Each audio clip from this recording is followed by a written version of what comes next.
ಅಯ್ಯೋ ಕೈ ಬಿಡಿ, ಸುಮ್ಮನೆ ಬಿಡಿ, ಸುಮ್ಮನೆ ಬಾರೆ.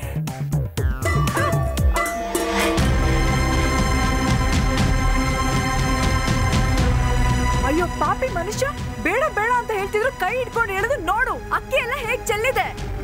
ಮನೆಯಲ್ಲಿ ಅಕ್ಕಿ ಚೆಲ್ಲಿದ್ರೆ ಅದನ್ನ ಎತ್ತು ಬಿಡ್ಬೋದು. ಮನೆ ಹೆಣ್ಣು ಮಾನ್ಗೆಟ್ರೆ ಅದ್ರ ಕುಲಾನೇ ಎಕ್ಕುಟ್ಟೋಗುತ್ತೆ. ಏನೇ ಈ ಚಿನ್ನ ದುಡ್ಡು ಎಲ್ಲ ಕೊಟ್ಟಿದ್ದು ಆ ಗೌಡನ್ ಮಗ ತಾನೇ? ನೋಡು, ನನ್ ಮಗನ್ನ ನಾನೇ ಇಟ್ಕೊಂಡು ಕಾಪಾಡ್ಕೋತೀನಿ. ನೀನ್ ಈ ಮನೇಲಿ ಇರ್ಬೇಡ, ಹೋಗೆ. ನಮ್ಮ ಮಾನ ಮರ್ಯಾದೆ ತೆಗೆದ್ಬಿಟ್ಟೆ. ಹೋಗೆ, ಮನೆ ಬಿಟ್ಟು ಹೋಗ. ಮನೆ ಹೆಂಗಸು ಮಾಡೋ ರೀತಿನ ಇದು. ನಾನು ನಿನ್ಗೇನೇ ಕಡಿಮೆ ಮಾಡಿದ್ದೆ. ಹೋಗ್ಬಿಡ ಇಲ್ಲಿಂದ. ನನ್ನ ಮಗನ ನಾನೇ ಕಾಪಾಡ್ಕೋತೀನಿ. ಅಕ್ಕ ಏನಾಯ್ತು? ನಾನಾಯ್ತು, ನನ್ ಕೆಲ್ಸ ಆಯ್ತು ಅಂತ ಹೊಲ ಗದ್ದೆಲ್ ಕೆಲ್ಸ ಮಾಡ್ಕೊಂಡಿದ್ದೆ. ಆ ಊರ್ ಗೌಡನ್ ಮಗ ಆ ದಾರಿಲ್ ಬಂದ.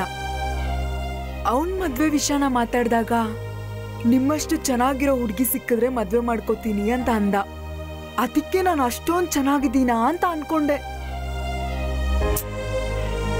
ಒಂದು ಗಂಡು ಒಂದು ಹೆಣ್ಣನ್ನ ನೋಡಿ ಚೆನ್ನಾಗಿದ್ಯಾ ಅಂತ ಹೇಳಿದ್ರೆ ಅದ್ರಲ್ಲಿ ಅಪಾಯ ಇದೆ ಅಂತ ಅರ್ಥ. ಅದಕ್ಕೆ ನನ್ ಬಾಳೆ ಉದಾಹರಣೆ. ಅಕ್ಕ, ಗೊತ್ತಿಲ್ದಿರೋ ಮಾಡಿರೋ ತಪ್ಪಿಗೆ ಕ್ಷಮೆ ಇದೆ. ಮಾವ ಮತ್ತೆ ಮಗು ಖಂಡಿತ ನಿನ್ನ ಹತ್ರ ಬಂದು ಸೇರ್ತಾರೆ. ಅಳ್ಬೇಡಿ ಅಕ್ಕ.